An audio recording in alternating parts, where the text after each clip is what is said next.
నమస్తే welcome to our channel.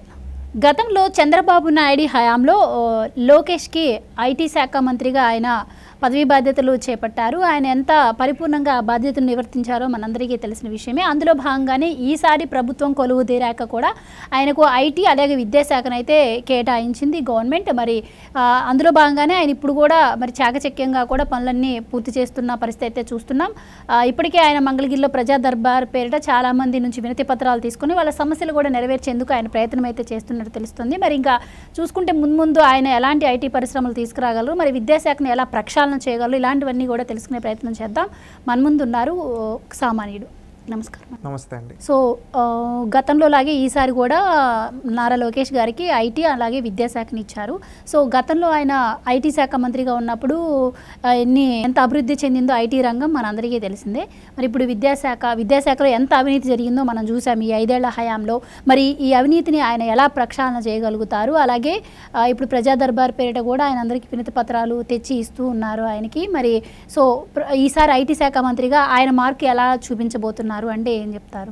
Nara Lokesh గారి గురించి అండి మనం చెప్పుకోవాలంటే ముందుగా ఆయన ఏంటంటే ఛాలెంజెస్ నుంచి రాటుదేలి అదేవిధంగా దానికి పరిష్కారాలు చూపుతాడు.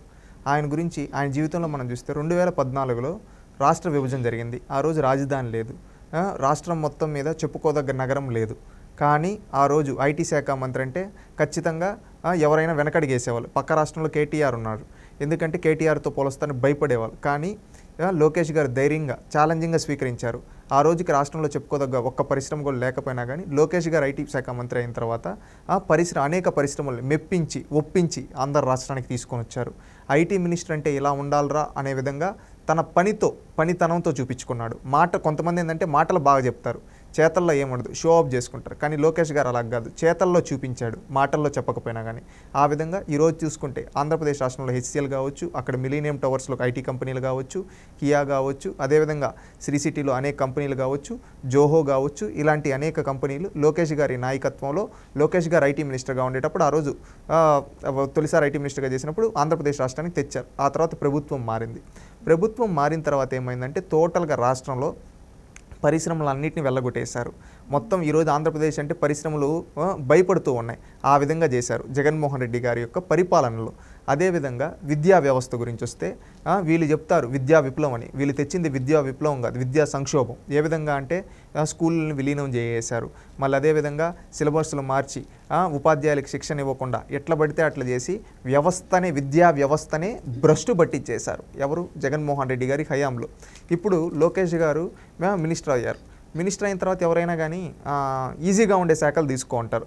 ఎవరైనా ఏముంది, ఏదో నార్మల్గా నేను ముఖ్యమంత్రి కొడుకుని కదా, ఏదో నేను ప్రొజెక్ట్ అవ్వడానికి ఏదో ఒక చిన్న శాఖ ఇచ్చేయండి, నేను దాంతో ప్రొజెక్ట్ చేసుకుంటానని చెప్పుకోవచ్చు. కానీ లోకేష్ గారు అలా అనుకోలేదు, ఒక ఛాలెంజింగ్ శాఖలు తీసుకున్నారు. ఎందుకంటే 2019 నుంచి 24 వరకు విద్యా వ్యవస్థ అనేది భ్రష్టు పట్టిపోయింది. ఏంటంటే కేజీ నుంచి పీజీ వరకు విద్యా వ్యవస్థ మొత్తం ఎలా ఉందంటే ఈరోజు అగమ్య గోచర స్థితిలో ఉంది.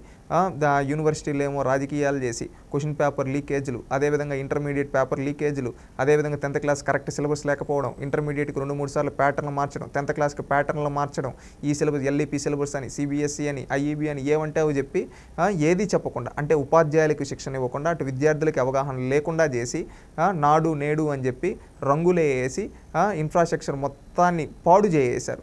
ఏంటంటే పైన చూపిస్తారు వాళ్ళ కమిషన్ల కోసం, లోపల ఏముండదు, మొత్తం డొల్లా. మళ్ళీ స్కూల్ని విలీనం చేసేశారు. డ్రాప్అవుట్స్ పెరిగిపోయారు. ఏంటంటే గవర్నమెంట్ స్కూల్ నుంచి డ్రాప్అవుట్స్ పెరిగిపోయారు. ప్రైవేట్ స్కూల్లో స్టాండర్డ్స్ లేవు.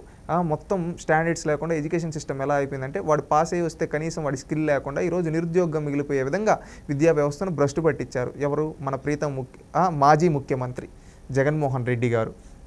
అందుకు గాను ఈరోజు లోకేష్ గారి ముందు ఇవన్నీ ఛాలెంజెస్ ఉన్నాయి. ఆయన నాకు తెలిసి చాలా వర్కౌట్ చేయాలి, ఓవర్కమ్ చేస్తాడని నేను భావిస్తూ ఉన్నాను. ఎందుకంటే ఆయన గతంలో కూడా ఛాలెంజెస్ని తీసుకొని ఆ ఛాలెంజెస్ నుంచి ఆయన ప్రూవ్ చేసుకున్నాడు. ఈ రోజు కూడా ఖచ్చితంగా విద్యా వ్యవస్థలో ఒక విప్లవం తీసుకొని వచ్చే విధంగా లోకేష్ గారు అడుగులు ఉండబోతున్నాడు.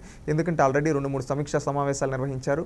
ఎక్కడెక్కడ ఫీజు రియంబర్స్మెంట్ కాడ నుంచి, అమ్మఒడి కాడ నుంచి, అదేవిధంగా స్కూల్లో పిల్లలకు పెట్టే భోజనం దగ్గర నుంచి అన్నిటిపైన లోకేష్ గారు రివ్యూలు చేశారు. అన్నిటిపైన క్లారిటీగా రిపోర్ట్లు అడిగారు.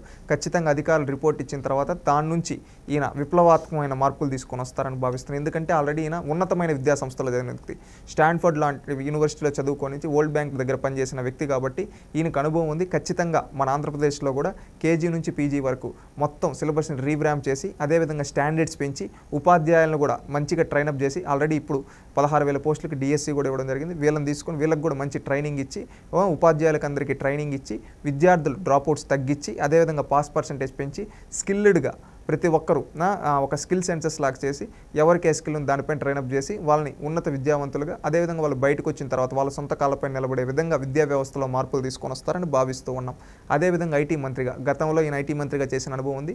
మళ్ళీ ఇప్పుడు ఖచ్చితంగా అనేక కంపెనీలు అంటే ఐటీ కంపెనీలు కూడా ఏంటంటే ఒకే దగ్గర తీసుకొని వచ్చి పెట్టడం కాకుండా అనేక జిల్లాల్లో ఇప్పుడు శ్రీకాకుళం దగ్గర ఒక కంపెనీ తీసుకొని వస్తే అనంతపురం దగ్గర ఒక కంపెనీ, చిత్తూరులో ఒక కంపెనీ, గుంటూరులో ఒక కంపెనీ, ఈ విధంగా అనేక కంపెనీలు తీసుకొని వచ్చి ఒక్కొక్క దగ్గర ఒక్కొక్క పరిశ్రమ తీసుకొని వచ్చి రాష్ట్రం మొత్తం మీద ఒక ఐటీ రెవల్యూషన్ తీసుకొని వస్తారని అదేవిధంగా అనేక పరిశ్రమలు తీసుకొని వచ్చి రాష్ట్రానికి ఆదాయం వచ్చే మార్గాల్ని చూస్తారని లోకేష్ గారు మేము భావిస్తూ ఉన్నాం. ఎందుకంటే ఆయన గతంలో మంగళగిరిలో ఓడిపోయినప్పుడు ఎవరైనా అయితే పారిపోయి అంటారు, కానీ ఆయన అక్కడే నిలబడి ఈరోజు 5,000 ఓట్లతో గతంలో ఓడిపోయారు, కానీ ఈరోజు 90,000 ఓట్లకు పైగా మెజారిటీతో గెలిచారు. అంటే ఎంత ఛాలెంజింగ్గా తీసుకొని 5 ఏళ్లలో అంత భారీ మెజారిటీతో గెలిచాడు, మీరు ఒక్కసారి అర్థం చేసుకోండి. అదేవిధంగా లోకేష్ గారు ఆ విధంగా ఛాలెంజింగ్ తీసుకునే వ్యక్తి కాబట్టి ఈ ఐటీ శాఖని అదేవిధంగా విద్యాశాఖ మానవ వనరుల హ్యూమన్ రిసోర్సెస్ని కూడా ఖచ్చితంగా అదే ఛాలెంజింగ్గా తీసుకొని ఆయన ఏ విధంగా అయితే మంగళగిరిలో ఓడిపోయి మళ్ళీ అదేవిధంగా ఏ విధంగా అయితే బంపర్ మెజారిటీతో గెలిచాడు అదేవిధంగా ఇప్పుడు పాతాళంలో ఉన్న విద్యా వ్యవస్థను కావచ్చు ఐటీ రంగాన్ని కావచ్చు మళ్ళీ ఆయన అభివృద్ధి పదంలోకి తీసుకొని వస్తాడని నేను భావిస్తూ ఉన్నాను. అదేవిధంగా ఆంధ్రప్రదేశ్ రాష్ట్రంలో ఉండే ప్రతి ఒక్క యువకుడు యువతి ఇది అనుకుంటూ ఉన్నారు. లోకేష్ గారు ఖచ్చితంగా మార్పులు తీసుకొని వచ్చి మన భవిష్యత్తును మారుస్తారు. ఖచ్చితంగా లోకేష్ గారి నాయకత్వంలో ఆంధ్రప్రదేశ్ రాష్ట్రంలో విద్యా వ్యవస్థ అభివృద్ధి చెంది అదేవిధంగా ఐటీ రంగం పరుగులు పెడుతుందని భావిస్తూ ఉన్నాం. Right, thank you so much. Thank you.